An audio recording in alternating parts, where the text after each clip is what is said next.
वैराग्य, ये तीन कल्याण के मुख्य साधन हैं। ज्ञान, भक्ति, वैराग्य। और ये सर्वमान्य है। ज्ञान, सही समझ, भक्ति, इष्ट में अनुराग, इष्ट आत्मा। लेकिन आत्मा का बोध कराने वाला और जीवन भर जिसके साहचर्य में रहकर ये काम सदैव वह संत गुरु इष्ट है। उनके प्रति भक्ति। मुख्य इष्ट तो आत्मा है। गुरु साधु के पास हम क्यों जाए? क्या जरूरत है? अपनी गर्ज से। हमारी गर्ज है, इसलिए हम जाते हैं। मुख्य बात तो है हम दुख से छूट जाए। इसीलिए बृहदारण्यक का उदाहरण ये इतना साफ है जो याज्ञवल्क्य ने मैत्रेय को समझाते हुए कहा है। जब याज्ञवल्क्य बहुत बड़े कर्मकांडी और विद्वान पुरुष थे, वो कोई पौराणिक कथा के रूप में उनकी बात नहीं है, तथ्य। शतपथ ब्राह्मण के वे प्रवक्ता हैं और शतपथ ब्राह्मण में ही आखिर में बृहदारण्यक उपनिषद है जो अलग करके उपनिषद के रूप में प्रतिष्ठित है। और उसमें भी वह जब हो सकता है 70-75 की उम्र हो, 2 पत्नियां थी, बच्चों का पता नहीं है, तो दोनों पत्नियों को धन बांट करके विरक्त होना चाहिए। कात्यायनी तो चुप रही, वो साधारण बुद्धि की थी। मैत्रेय समझदार थी, उसने कहा भगवान ये धन लेकर के मैं क्या करूँगी? इतना धन, क्या इससे मुझे अमरता मिलेगी? उन्होंने कहा अमरता नहीं मिलेगी। संपन्न लोग जैसे ऐशो आराम से जीवन गुजारते हैं वैसे तुम भी गुजारोगे। तो उसने कहा तो ये तो कोई अच्छी चीज़ नहीं। यस्याहं नामृतास्याम किमहं तेन कुर्याम, जिससे मुझे अमरता न मिले, शांत न मिले, तृप्ति न मिले, उसको लेके मैं क्या करूँगी?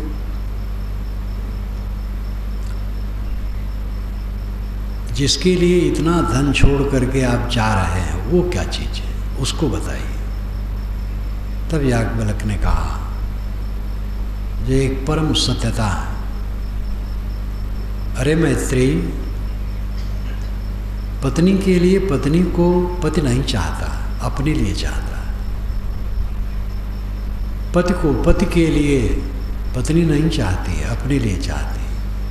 पुत्र, धन, देव, ब्रह्म, क्षत्र, सबके विषय में उन्होंने कहा। देवता को देवता के लिए कोई नहीं चाहता, अपने लिए चाहता। जब सब कुछ अपने लिए चाहता है तो अपने को पहचानो। आत्मा व हरे द्रष्टव्य, श्रोतव्य, मंतव्य, निधिध्यास्तव्य। आत्मा ही देखने, सुनने, मनन करने योग्य है और उसको जान लेने पर सब जाना हुआ हो जाता है, कुछ बाकी नहीं रहता।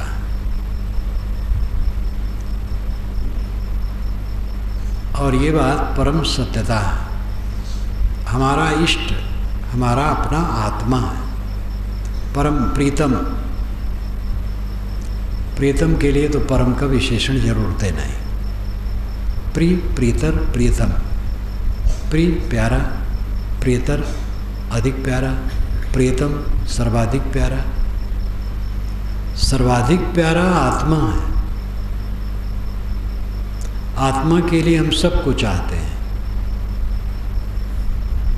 और वो है तो न हम किसी को नहीं चाहते। प्रायः मोहबस पति पत्नी कभी कभी बात करते हैं। पति कहता है अगर तुम न रहो तो मेरी ज़िंदगी बेकार है, मैं नहीं रहूँगा, तुम्हारे में मेरी जान है। लेकिन वही पत्नी असाध्य बीमारी से खाट पर पड़ जाए और डॉक्टर ने कह दिया हो कि अभी जीवन में खड़ी नहीं हो सकती है, अपने हाथ से मुख में ग्रास नहीं डाल सकती है, टट्टी पेशाब नहीं धो सकते है, सारा काम दूसरे को करना पड़ेगा, जीवन भर ऐसे रहेगी। तो वही पद चाहेगा अब इसको भगवान बुला ले। ऐसे और सब के लिए समझ लो, पुत्र हो, पति हो, कोई भी हो, कोई किसी को नहीं चाहता। सबको हम अपने लिए चाहते हैं। तो अपना क्या है? आप विश्लेषण कीजिए कि जब से जन्मे हैं, होश में आए हैं, आँखों से जितने रूप देखे हैं, वह रूप आपके पास कहाँ है? सुंदरी स्त्री देखे, सुंदर पुरुष देखे, वन देखे, पर्वत देखे, समुद्र देखे, रेगिस्तान देखे, शहर देखे, गलियां देखी, न मालूम कितना देखे, क्या रहा? कितना स्वाद लिए जीवन में, क्या रहा? कितना स्पर्श किए, काम भोग में उन्मादी हुए, क्या रहा? कितना रस का अनुभव किए, खाए पिए, क्या रहा? कुछ रहता नहीं। रीझ खींच करके स्वयं आत्मा ही रहता है। रीझ खींच रही शेष, ये विशाल देव की वाणी है। रीझा और खींचा और अकेला रह गया। फल में मिली बेवकूफ़ी, जिसका मैंने उपभोग किया, जिसमें मैंने अनुराग किया, जिसमें मैंने चिपकाहट की, उसका मनोविकार, उसके संस्कार हमारे मन में चिपक गए और वो रात दिन चलाते हैं और कुछ मिला नहीं। बहुत दिन कोई शासन किया, शासन से क्या मिला? शासन में जो ऊंच नीच स्थितियां आईं, गलतियां आईं, उन गलतियों के संस्कार मिले।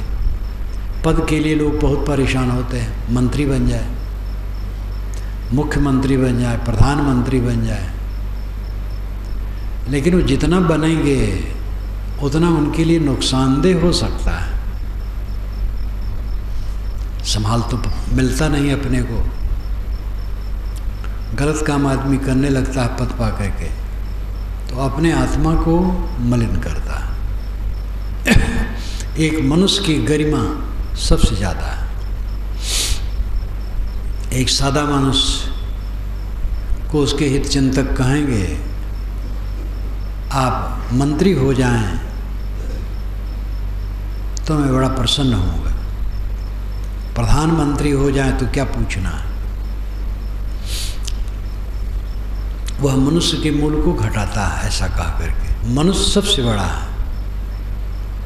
अगर वो मंत्री हुआ, सावधान नहीं रहा तो घटेगा, गलत काम करेगा। मंत्रियों का जो पावर होता है आप लोग जानते हैं, उनकी कलम से करोड़ों का वारा न्यारा होता, अरबों का वारा न्यारा होता है। चारों तरफ से माया जुड़ी रहती है, रुपए बरसते हैं उसके सामने। सरकारी कामकाज में तो है ही है, व्यक्तिगत के लिए रुपए बरसते हैं और इस सब में उसका आत्मा मलिन होता, फायदा नहीं होता और रहता कुछ नहीं है। अंत में बड़े बड़े सम्राट घुल घुल के मरे हैं। अगर कोई पद मिलता है, धन मिलता है, ऐश्वर्य मिलता है, संबंध होता है विशेष, बड़ी सावधानी की जरूरत है। वो शुभ नहीं है। शुभ मनुष्यता, मेरा अपना होना और अपने होने में रहना, यही सबसे ऊंचाई है। अपने प्रिय लोगों के लिए लोग चाहते ये पद पा जाए, शुभकामना करते, ये पद पर मैं आपको देखना चाहता हूँ। ऐसे लोग मनुष्य की इज्जत नहीं समझते हैं। मनुष्य है बस, उससे बड़ा और कुछ नहीं। पद पाने पर वो घटेगा क्योंकि संभाल नहीं पाएगा। न संभाल ले जाए तो अच्छा है, अहंकार न करे, गलत काम न करे, सेवा करे तो सोने में सुगंध है। ऐसे लोग हुए हैं और होंगे, राजकाज में भी हैं, साधना मार्ग में तो है ही है, जो सेवा किए हैं और पद का कोई अहंकार नहीं, पद की कोई कामना नहीं, पद पर रहना हुआ। श्री काशी साहब पारक सिद्धांत के महान विद्वान और संत, कृतार्थात्मा, जिन्होंने पारक सिद्धांत को शास्त्रीय स्वरूप दिया, युग परिवर्तन किया,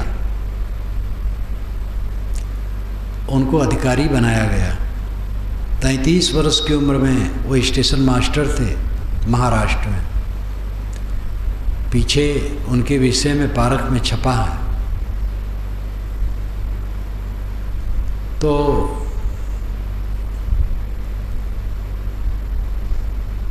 33 वर्ष की उम्र में उनको परिचय हुआ। जो पढ़े होंगे उनको ख्याल होगा, गालन स्टेशन पर स्टेशन मास्टर उस समय थे, एक हलवाहक हल चला रहा था और कबीर साहब की वाणी गाता रहता था। सुन करके उसके पास गए, किसकी वाणी है? कबीर साहब की। किसी के भक्त हो? हाँ। तुम्हारे गुरु कहाँ हैं? बताया। उनसे मिला सकते हो? मिला सकते हैं। मिले। 33 वर्ष की उम्र में, कुछ दिन में दीक्षा हुई, कुछ दिन में घर छोड़ दिए, विरक्त हो गए। अद्भुत पुरुष, अद्भुत पुरुष। 2 बच्चे, 1 बच्ची, भरी पूरी गृहस्थी त्याग दिया, बुरहानपुर आ गए। बुरहानपुर हम लोगों का पारक सिद्धांत का विशाल आश्रम है, जो 150 वर्षों से भी पुराना है, जहाँ पर बड़े बड़े दिग्गज पारखी संत हो चुके हैं। श्री पूर्ण साहब वहाँ के प्रथम थे और उनका तेज, उनकी प्रतिभा, उनका वैराग्य, उनका सब कुछ देखकर लोग उन्हें अधिकारी पद दिए। उन्होंने स्वीकारा, सेवा की। फिर उनको महंती दी गई, उसको भी स्वीकारा और सेवा की। महंती कोई गर्व नहीं और महंतिक सुविधा भोगने की कोई चेष्टा नहीं। उनके काल में जो भक्त रहे हैं वह हमसे काफ़ी बताते थे। इंदर गोटिया छत्तीसगढ़ के जो प्रसिद्ध पारखी भक्त थे, दिग्गज, देह में भी दिग्गज, बड़ी बड़ी आँखें, गोरे गोरे, दहाड़ने वाले, किसी को डरने वाले नहीं। कोई गुरु संत महंत भी अगर ठीक नहीं करता है, उनको भी झाड़ देते थे, बड़े निर्भय थे। श्री काशी साहब जब विद्वान थे तब वो जाते थे बुरहानपुर, उनको देखते थे, उनकी बात सुनते थे, सब कुछ उन्होंने बताया। और अंततः श्री काशी साहब ने श्री बालक साहब को गद्दी दे करके उसको भी छोड़ दी। तो साधना में तो बहुत से संत ऐसे होते हैं जो सेवा करते हैं। वो पद की एक मर्यादा है, उसमें हो कि सेवा करते हैं, कुछ चाहते नहीं। राजनीति में भी ऐसे लोग हैं जो पद पर हैं लेकिन निष्काम हैं। तो आदमी तो कहीं भी हो सकता है। जिसमें त्याग भाव है वो फंसेगा नहीं।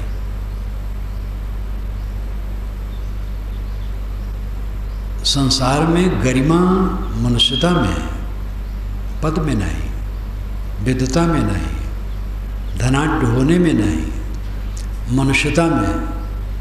और मनुष्यता है अपने में लौट आना। मनीष मनुष्य, जो मननशील है वो मनुष्य। मननशील वह है जो आत्म केंद्रित है, अपने केंद्र में है, वो मननशील है। केंद्र और परिधि, एक तेली का कोल्हू है, कोल्हू केंद्र है और बैल परिधि में घूमता है, चक्कर में। हाँ, आत्मा केंद्र है, मन परिधि है। आत्मा केंद्र है, मन परिधि है। हम परिधि में घूमते हैं मन के चक्कर में। आत्मा में स्थित होना, केंद्र में आ जाना है। आत्मा हमारा परम इष्ट है, स्वयं स्वरूप परम इष्ट है, प्रियतम है। लेकिन उस प्रियतम को पाने के लिए, उस प्रियतम में स्थित होने के लिए प्रियतम सद्गुरु संत सहारा, उनके बिना हो ही नहीं सकता। शुरुआत ही नहीं होगी, जानेंगे ही नहीं। जान जाएंगे तो भी विवरण से समझना उनके बिना नहीं होगा। समझ ले, ठहराव नहीं होगा।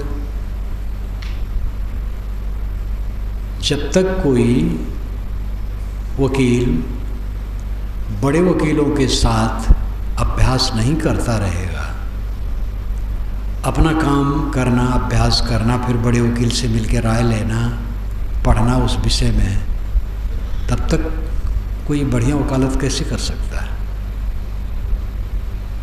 प्रौढ़ वकील भी अपने से बुजुर्गों से राय लेते रहते हैं और केवल राय नहीं, शुल्क पहले रख देते हैं। जाएंगे पूछने, उनकी फीस उनकी मेज पर पहले रख देंगे, तब पूछेंगे साहब इस विषय में हम क्या समझें, इस कानून में क्या समझें। डॉक्टर हैं, इंजीनियर हैं, किसान हैं, किसी क्षेत्र में गुरु की जरूरत है, आधार की जरूरत है। जो भेषधारी भटकने वाले हैं उनकी बात अलग है, वो समझते नहीं, भटक रहे। जो उनको सेवा करने का समय है, साधना करने का समय है, भटक रहे। विवेकवान भटकते नहीं। प्रियतम आत्मा है, इष्ट आत्मा है, उसी में भक्ति होनी चाहिए। लेकिन उस तक पहुंचाने वाला और उसमें स्थित जीवन भर बनी रहे, इसका आधार सद्गुरु और संत समाज है। जलाशय में रह करके कमल का फूल खिला रह सकता है, बाहर जा करके नहीं। शुद्ध संग में ही कोई अपने को संभाल सकता है। गृहस्थ लोग गृहस्थी में हैं, लेकिन जो साधक हैं वे किसी विवेकवान गुरु और संत समाज से जुड़े रहते हैं, समय समय से मिलते हैं, उनकी संगत करते हैं, उनकी प्रेरणा लेते हैं। सब तो साथ नहीं रह सकते, गृहस्थ लोग तो साथ नहीं रह सकते, विरक्त भी सब साथ तो सब समय नहीं रहते, मिलते छुटते रहते हैं, लेकिन आधार उनके मन का बना रहता है, श्रद्धा बनी रहती है। ये श्रद्धा भक्ति छूट जाने पर तो पतवार टूट गया, नाव कहाँ जाएगी कुछ ठिकाना नहीं। तो भक्ति आवश्यक है। छूटे न मन क्रम गुरु पद प्रीत, छूटे न मन क्रम गुरु परतीत, छूटे न मन क्रम निज पद प्रीत। ये श्री विशाल साहब का पद है भवयान का। मनसा वाचा कर्मणा, गुरु के प्रति श्रद्धा जो लगी वो न छूटे,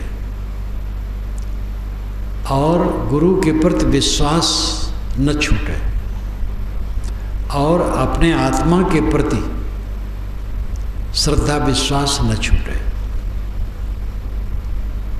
भक्ति की आवश्यकता।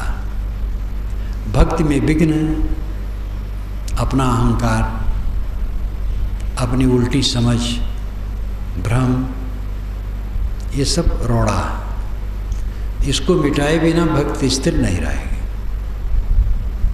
फिर जिनको हम इष्ट मानते हैं उनका भी अपना स्वभाव है, और वो स्वभाव की सारी बात हमें न जच सकती हो, उसका समाधान जो न करेगा उसकी श्रद्धा स्थिर नहीं रहेगी। स्वभाव के अलावा कोई उसकी बात अपने को नहीं जच सकती है। कोई आपका इष्ट है, ऐसी जगह थूक दिया जहाँ नहीं थूकना चाहिए आपके ख्याल से, और इतने ही में आप नाखुश हो गए तो क्या भक्ति करेंगे। श्री विशाल साहब कहते थे कि जब मुझे कोई कहता है कि मेरे यहाँ साहब चलिए, तो मैं कहता हूँ भाई आओ जाओ देखा जाएगा। श्री विशाल साहब एक जगह 15 दिन तो बहुत कम जगह रहते थे, महीना भी कम रहते थे, 2 महीने 3 महीने 6 महीने तक रहते थे। 2-3 महीना रहना तो सहज है, उनके लिए पूरी छावनी बनती थी, कुटिया बनती थी, पड़ाव पड़ता था, दूर दूर से लोग दर्शनार्थी आते थे। वो सब संभालना, देखना, ऐसे भक्त जो गंभीर हो, समझदार हो, तो जो चाहते थे वे साहब से काफ़ी घुल मिल जाते थे, विश्वसनीय हो जाते थे, तब साहब हाँ भरते थे। तो उन्होंने कहा, जैसे कोई भगत बुलाया, मैं गया, उसका बाग है, बगीचा है, मेरा आश्रम बनवा दिया, कुटिया बनवा दी, साधु रहने लगे। अब कोई साधु किसी पेड़ से एक फल तोड़ लिया और नाखुश हो गया, तो कैसे बनेगा। इतना समझे भाई, तोड़ लिया ठीक है, खाने के लिए संत आए हैं, तोड़ लिया, कोई हर्ज नहीं। संत समाज इतना बड़ा है, किसी ने कुछ कह दिया, भक्त के मन के अनुसार नहीं बना और भक्त नाखुश हो गया, तो उसके यहाँ मैं कैसे रह सकता हूँ। भक्त से जो त्रुटि हो गई, मैं नाखुश हो जाऊं, कैसे बनेगा। त्रुटि हो गई, उसको क्षमा करें। तो आपस में व्यवहार निपटने के लिए एक दूसरे को सहना पड़ता है। जहाँ वे रहते थे वहाँ भी जितने दिन रहते थे, शाम के टाइम 3-4 बजे जो मुख्य भगत होता था उनके पास आ करके थोड़ी दूरी पर बैठ जाता था और कम से कम 1 घंटा बैठा रहता था, और बीच बीच में साहब उससे बात कर लेते थे, जिससे जाने कि इसका मन क्या है, कैसे है। कहीं बीच में उसका मन अब ठंडा हो रहा हो तो यहाँ से कूच करने की तैयारी करें, बड़ी सावधानी बरतते थे साहब। तो श्रद्धा भक्ति टिकने में भी बड़ी बात है। श्रद्धा का अर्थ क्या है? आजकल लोग तर्क बहुत चल रहा है, राम का खंडन, कृष्ण का खंडन, ऋषि मुनि का खंडन, शास्त्रों का खंडन। ये खंडन करने से काम नहीं बनेगा। इन सब महापुरुषों और शास्त्रों से हम लोगों को बहुत प्रकाश मिला है। हाँ, उसमें जो विचारणीय बात है वो विचारना चाहिए। विचारना बुरा नहीं है। श्रद्धा किसे कहते हैं? त्रुटियों को हटा करके अच्छाइयों को ले करके निभाना श्रद्धा। कहीं त्रुटियां नहीं रहती और हमें त्रुटियां प्रतीत होती हैं, और धोखा है। तो श्रद्धा भक्ति में भी रोड़े हैं, और इन रोड़ों को हटा करके किसी की श्रद्धा, किसी की भक्ति स्थिर रह सकती है, नहीं तो स्थिर नहीं रहेगी। अपना मन बिदक जाएगा। बड़े बड़े पुरुषों से बिदगा है। श्री विशाल साहब हमारे सामने जीवन मुक्त कृतार्थ आत्मा थे।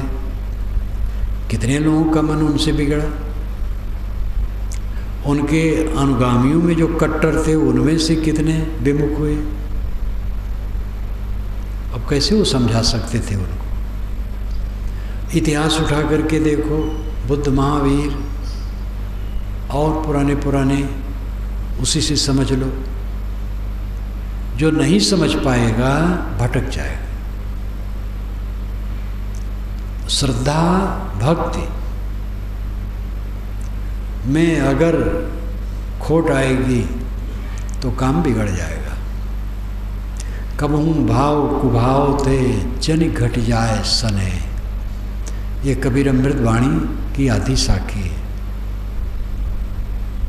कबीर साधु संग से थर थर कापे ते, कबहू भाव कुभाव से जन घट जाए सने।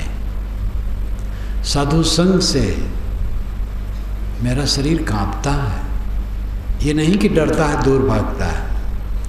मतलब उसमें जो हम लगे हैं, डर रहा हूँ, मेरे मन में कुभावना ना आ जाए और मेरी श्रद्धा घट न जाए, मैं पतित न हो जाऊं, भटक न जाऊं। सबसे सेवक धर्म कठोरा, सिर भर जाऊं उचित असमोरा। जब भरत जी श्री राम को मनाने चले तो जमुना पार हुए तो सुने कि इधर वो पैदल चले थे राम। गंगा पार हुए थे तभी नाव का बैठे थे श्रृंगवेरपुर रथ छोड़ करके, तभी से पैदल चले थे। तो वे भी पैदल चलने लगे तो उनके पैर में छाले पड़ गए तो लोग विनय करने लगे। तो उन्होंने कहा सिर भर जाऊं उचित असमोरा, सबसे सेवक धर्म कठोरा। जब राम यहाँ पैदल चले हैं तो हमें तो सिर के बल चलना चाहिए। अगर मैं भी पैदल चला तो बराबरी हो गई, सिर के बल चलना चाहिए, लेकिन वो संभव नहीं है, इसलिए पैर से चलता हूँ। गोस्वामी जी ने जो इस भाव को उकेरा है बड़ा मार्मिक है। सिर भर जाऊं उचित असमोरा, सबसे सेवक धर्म कठोरा। तो सतत जागरूक जो रहेगा, अपने अहंकार को, अपने कुटेव को दूर रखेगा, उसकी श्रद्धा भक्ति स्थिर रहेगी। कितने विरक्त साधकों की और कितने गृहस्थ भक्तों की श्रद्धा कुछ दिन में ठंडी हो जाती है, और श्रद्धा भक्ति ठंडी हुई, सब विकार आया, फिर उसको डूबना है। इसलिए श्रद्धा भक्ति की आवश्यकता है और ज्ञान की आवश्यकता है। ज्ञान स्वरूप ज्ञान और ज्ञान इतने हैं, कौन बधा है, किस में बधा है, कैसे छूट सकता है। अध्यात्म के लिए इतना ही ज्ञान है। व्यवहार का ज्ञान भी आवश्यक है। रोटी कैसे पकाएं, कितनी दाल में कितना पानी डालना चाहिए, भात में चावल का आधार कितना देना चाहिए, सब भी ज्ञान है। व्यवहारिक ज्ञान अपना महत्व रखता है। लेकिन जो कल्याण के विषय में मुख्य बात है, कौन बधा है, किस में बधा है, कैसे छूटेगा, क्यों बधा है, इन 4 बातों का ज्ञान होना चाहिए। कौन बधा है, मैं बधा हूँ। किस में बधा हूँ, जो सामने है। आत्मा बधा है, किस में, अनात्मा में। क्यों बधा है, अपने को न जानकर, अनात्मा में मोह कर। कैसे छूटेगा, अपने को जानकर, अनात्मा का मोह छोड़कर। इन चारों पहलुओं को समझना चाहिए। कौन बधा है, किस में बधा है, क्यों बधा है, कैसे छूटेगा। मैं बधा हूँ, मैं यह में बधा हूँ। अहम इदम, अहम है, इदम है। अहम मैं, इदम यह। प्रकृत पुरुष, जड़ चेतन। चेतन जड़ में बधा है। जो कुछ दिखाई देता उसी में मैं बधा हूँ। दृश्य में मैं बधा हूँ। दृष्टा दृश्य में बधा है। क्यों बधा है, अपनी गरिमा को समझता नहीं, और जिसमें बधा है उसकी तुच्छता को नहीं समझता, उसकी दुखरूपता को नहीं समझता। आदत हो गई, प्रलोभन हो गया, जिससे वो तकलीफ पा रहा है, उसमें सुखाभास है। काम भोग सबसे बड़ा भोग माना है।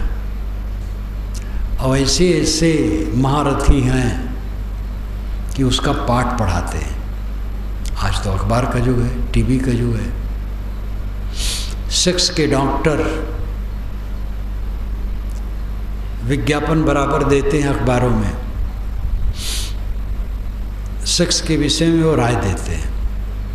वैसे गृहस्थों के लिए उसको थोड़ा जानना बुरा नहीं है, क्योंकि अज्ञान से वे बहुत गलतियां कर डालते हैं, बीमारियां ले लेते हैं। थोड़ा जानना गृहस्थों को ठीक है, लेकिन सेक्स का पाठ पढ़ाया जाता है। स्वस्थ रहना तो अच्छा है, लेकिन स्वस्थ किसके लिए रहा जाए, काम भोग के लिए। कैसे उत्तेजना आप में आवे, ये पढ़ाया जाता है। और यहाँ तक डॉक्टर लिखते हैं, सेक्स का आनंद तो 80 वर्ष की उम्र तक आराम से लिया जा सकता है। इसका प्रसारण होता है। तो संसार में भटकाने वाले बड़े बड़े महारथी विद्यमान हैं। ऐसे ऐसे पंडित हैं जो विषय वासना का पाठ पढ़ाने वाले हैं। सबसे बड़ा सुख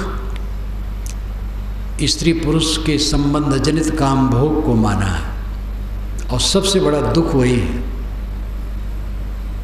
उसी में चित्त फंस करके आदमी जीवन भर के लिए परतंत्र होता है, चाहे वो स्त्री हो चाहे पुरुष हो।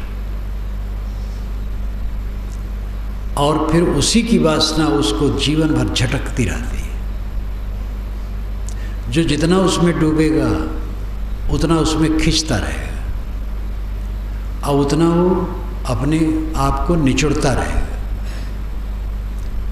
और अंदर में वासनाएं उतनी गड़ेंगे, उतनी बेचैनी, उतना अविश्राम, उतना भवबंधन मजबूत, और अंत में कुछ मिलना न जुड़ना कुछ नहीं। एक उत्तेजना है, स्त्री से क्या पाया, संपर्क किया और अपना छीड़ हुआ, बिलबिलाया। स्त्री पुरुष से क्या पाई, संबंध में छीड़ होकर के बिलबिलाई। दोनों को धोखा मिलता है। न स्त्री से पुरुष को कुछ मिलता है, न पुरुष से स्त्री को कुछ मिलता है, धोखा मिलता है। दोनों उत्तेजित होते हैं, छीड़ होते हैं, मलिन होते हैं, पश्चाताप करते हैं, और उन्हीं का संस्कार उनके चित्त को काटता रहता है। जीवन भर जड़ाध्यास, देह के प्रति अनुराग, चाम, गीला गीला चाम, लिबलिबा, खून पसीना से लिबलिबा चाम, थूक, पेशाब, टट्टी से लिपटा, इसी में अनुराग। कैसे बोध में कोई स्थित होगा, कैसे स्वरूप में स्थित होगा? गृहस्थों के लिए एक दो संतान के लिए काफ़ी है बस, ज़्यादा ये ठीक नहीं। साधक सावधान हो।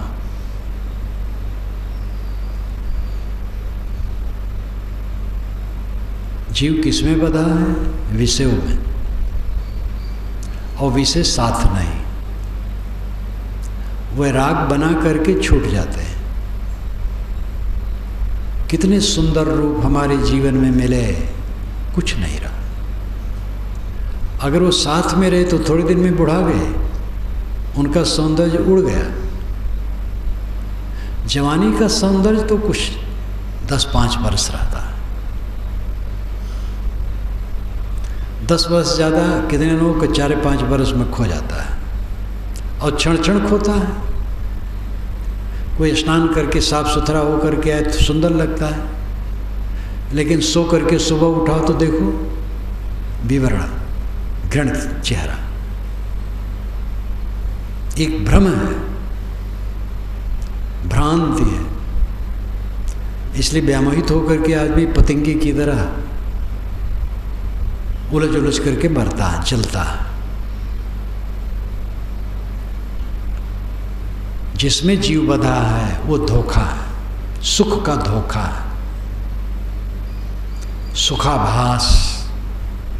सुख नहीं है, सुखाभास है, सुख का आभास, भ्रम।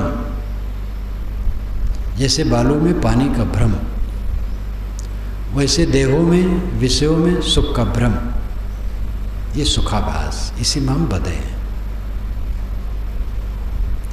कैसे छूटेंगे?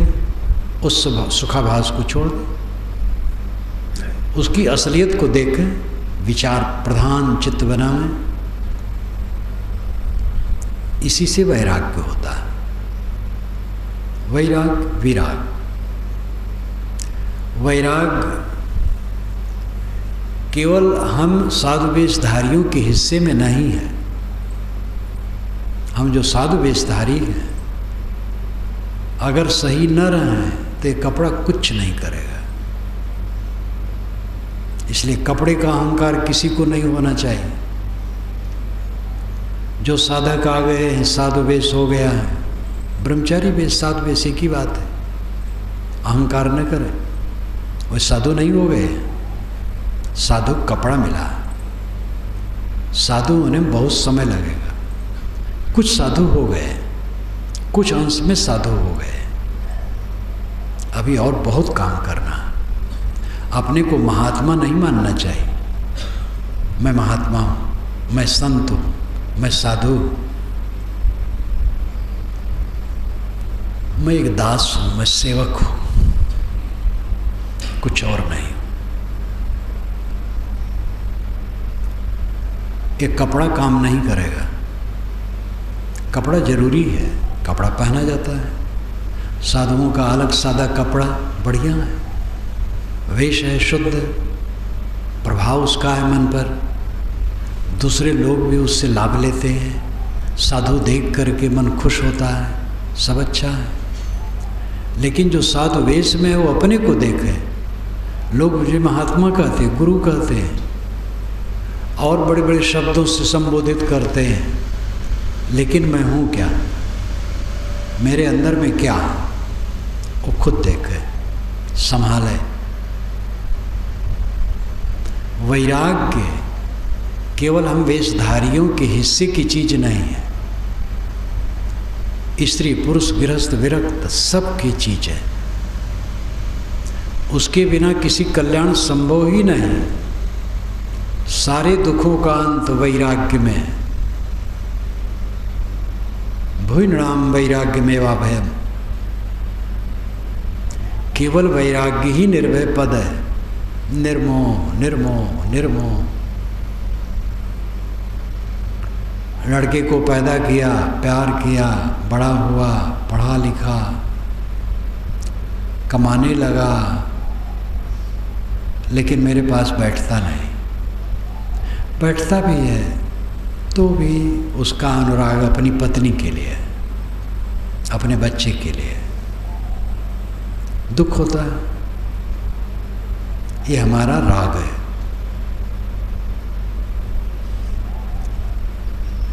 बच्चा हुआ, पाल पोस दिया, पढ़ा लिखा दिया, वो कमाए खाए, सुखी रहे, हमें कुछ नहीं चाहिए। यहाँ वैराग की जरूरत है। वैराग नहीं होगा दुखी रहेंगे। पति पत्नी, बहू बेटे खुश रहे, बस उनको आशीर्वाद दो, उनसे कुछ भी न चाहो, कुछ भी न चाहो, बस वहाँ सुखी रहोगे। और जहाँ कुछ चाहे दुखी शुरू हो जाओगे, दुखी होना। चाहने से तो और झंझट बढ़ती है। जहाँ ख्वाहिश किए वहाँ दिन बने। मगबो भलो न बाप सो, जो विधि राखे टेक निष्काम। वैराग्य की जरूरत सबको है। पति पत्नी परस्पर में, परस्पर अधिक आसक्ति हो गई तो दोनों बेचैन रहेंगे। मुझे ख्याल आ जाता है एक लड़की का, छत्तीसगढ़ की एक लड़की, निश्चित है वह कई बार मिली होगी, लेकिन उसने नाम नहीं लिखा। अब तो 4-5 वर्ष होते होंगे। उसका पत्र आया, बंदगी की पत्र में सुपरिचित सारे शब्द। कैसा है, आपकी पत्रिका पढ़ती हूँ, पुस्तकें पढ़ती हूँ, अब शादी हो गई है, मैं ससुराल आ गई हूँ, पत्र मुझे बहुत प्यारा है, उसमें मेरा बहुत मोह हो गया, उसको देखे बिना मैं रह नहीं और पाती हूँ। घर से निकल के काम में जाता है, मैं बेचैन होती हूँ। मैं सोचती हूँ सब हर समय हमारे सामने बैठा रहे। मैं बहुत बेचैन हो गई हूँ। शायद मुझे ज्ञान दीजिए, मेरा मन मेरे में संतुष्ट रहे, उससे मेरा मन हट जाए, मैं सहज भाव उससे रहूं। मैं बहुत पीड़ित हूँ, लेकिन ना अपना नाम लिखा, ना पता लिखा। उसने लिखा पारक प्रकाश में छाप दीजिएगा, मैं जान जाऊंगी। और पारक प्रकाश में क्या छापूं? पारक प्रकाश में छपता ही है, पुस्तकों में सब भरा ही है। कुछ उत्तर दे नहीं पाया। उसका हृदय बहुत बढ़िया था, भोली। अब वो एकाएक पति मिला, अनुकूल मिला, चिपक गई मारे मोह के। लेकिन उसके अच्छे संस्कार थे, और उद्विग्न करने लगे, कष्टित करने लगे, और उसको बेचैनी हुई कि ये तो ठीक नहीं है। जैसे मछली पानी में से अलग कर दो वो छटपटा है, तैसे आत्मा परमानंद के लिए छटपटाती है। लेकिन हम परमानंद बाहर खोजते हैं, इसलिए तकलीफ है। सब सुखों को छोड़ देने पर वो परमानंद मिलता है। सारे सुख की अस्पृहा छोड़ देने पर वो परम सुख मिलता है। सुख को छोड़ देने पर सुख मिलता है, ये ध्यान दो। भावयान इसके लिए खूब पढ़ो। अब तो संक्षिप्त टीका सहित भी यहाँ उपलब्ध है।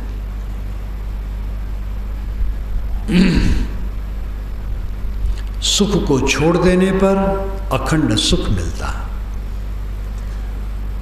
तथ्यता यह है कि सुखाभास छोड़ देने पर सुख मिलता है।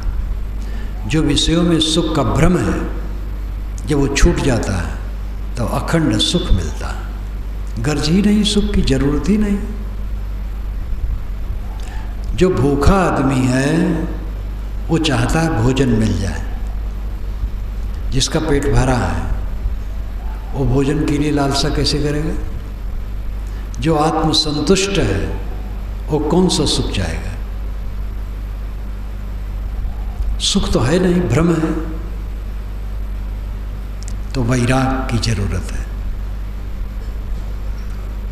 जो अनात्मा में हमारी चिपकाहट है, देह से लेके पूरा जगत, और इतना ही नहीं अहंकार से लेके देह और जगत, जो इन सब बातों में मेरा अहम भाव है, वो अहम भाव भी मिथ्या है, नाम रूप मिथ्या है, सब खो जाने वाला है। ये सब के प्रति चिपकाहट दुख है, इसे वैराग की जरूरत है। वैराग विचार से प्रदीप्त होगा, विवेक से प्रदीप्त होगा।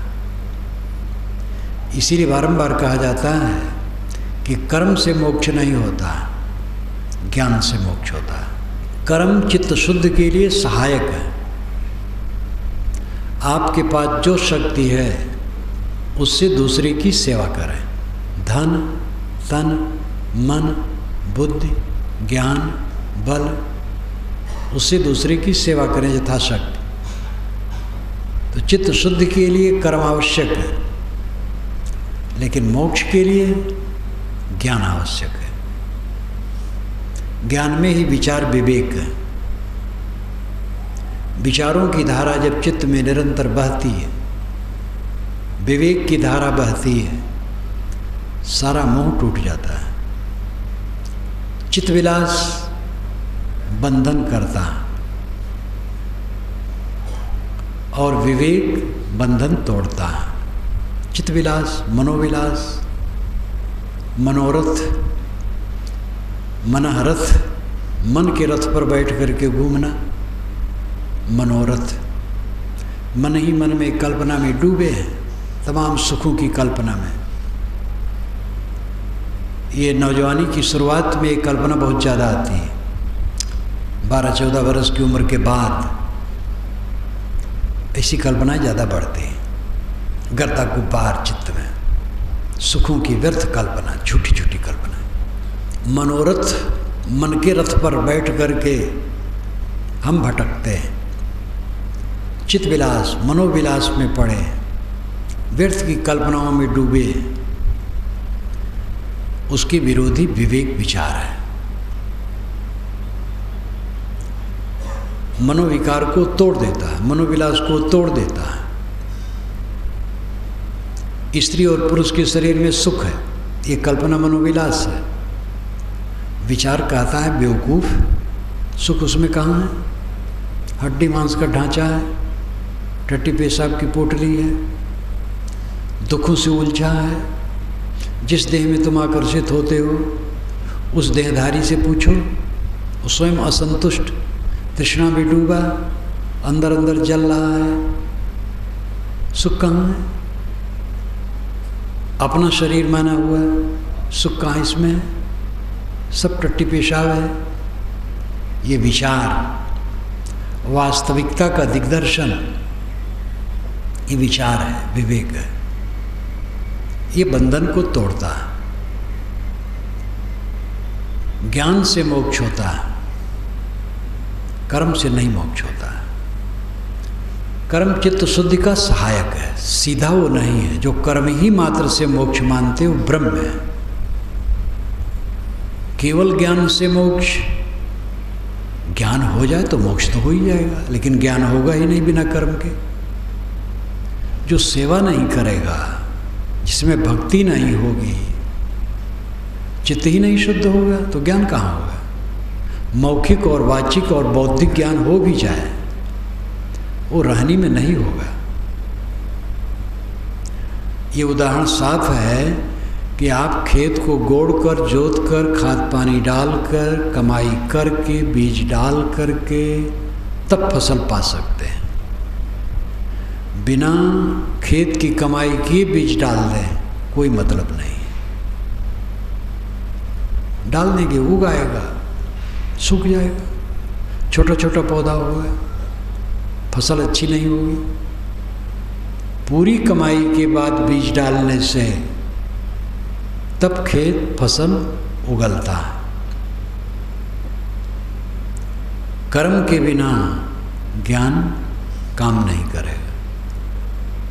लेकिन कर्म मात्र से मोक्ष नहीं होगा, ज्ञान की जरूरत है। कोई अद्भुत पुरुष अनेक जन्मों का दिव्य संस्कारी, कोई कर्म नहीं किया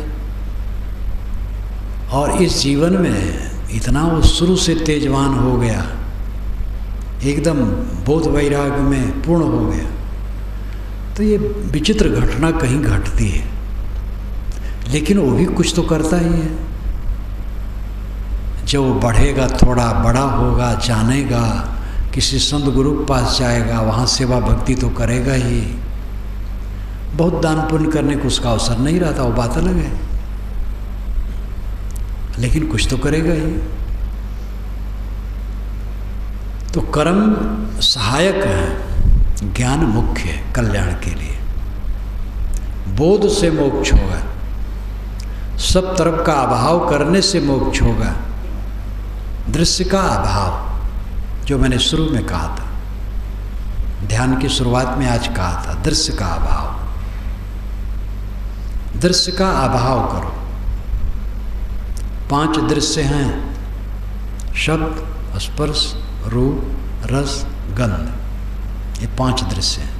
लाओ त्से ने भी कहा है, 5 रंग हमारे आँखों की शक्ति को नष्ट करते हैं, 5 स्वाद हमारे रसन शक्ति को नष्ट करते हैं। उसकी भी वाणी बड़ी अद्भुत है। तो शब्द, स्पर्श, रूप, रस, गंध, ये 5 दृश्य हैं। वैसे स्थूल रूप में दृश्य केवल रूप है, गंध दृश्य नहीं है, लेकिन वो नाक का दृश्य है। नाक उसे जानता है, नाक से हम जानते हैं उसको। स्पर्श त्वचा का दृश्य है, शब्द कान का दृश्य है, रस जीभ का दृश्य है। तो 5 विषय ये दृश्य है। इसका अभाव स्वरूप स्थित है। इसका उपयोग केवल विवेक पूर्वक करो, काम भोग का त्याग करो, ब्रह्मचर्य का पालन करो। पूर्ण कल्याण चाहते हो, कोई कहीं हो, घर छोड़े उनको तो करना ही। जो गृहस्थी में है स्त्री पुरुष, पूर्ण कल्याण चाहें, पूर्ण ब्रह्मचर्य व्रत का पालन करें।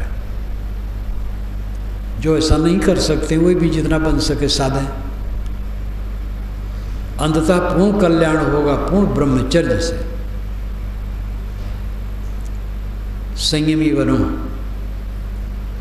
विषयों का त्याग करो, दृश्य का अभाव करो। जो आवश्यक है, खान पान, बर्ताव, व्यवहार, उसका उपयोग करते हुए उनसे अनासक्त रहो। सब दवाई समझो, खाना पीना, कपड़ा लत्ता, घर द्वार, सब दवाई है।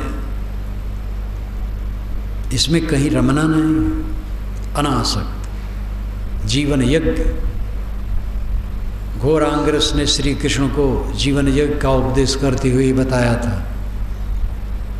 कि खाने पीने, किसी बर्ताव में भी कहीं भी आसक्त नहीं, अनासक्त। ये जीवन यज्ञ है।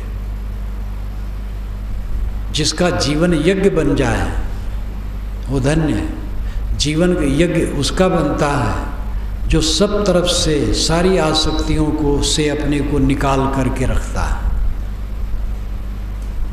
कहीं कबीर से उबरे जाहि न मोह समाए।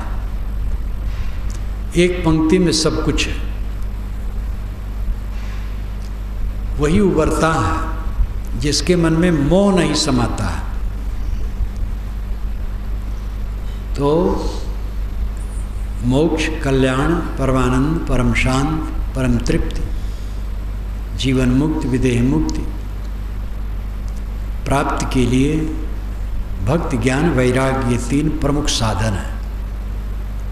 भक्ति आत्मनिष्ठा है मुख्य, लेकिन उस आत्मनिष्ठा के लिए गुरु और संत के प्रति निष्ठा आवश्यक है। ज्ञान, दृष्टा दृश्य का विवेक, वैराग, दृश्य का अभाव। ज्ञान भक्ति वैराग के पथ पर चलकर सब गृहस्थ विरक्त स्त्री पुरुष अपना कल्याण करें।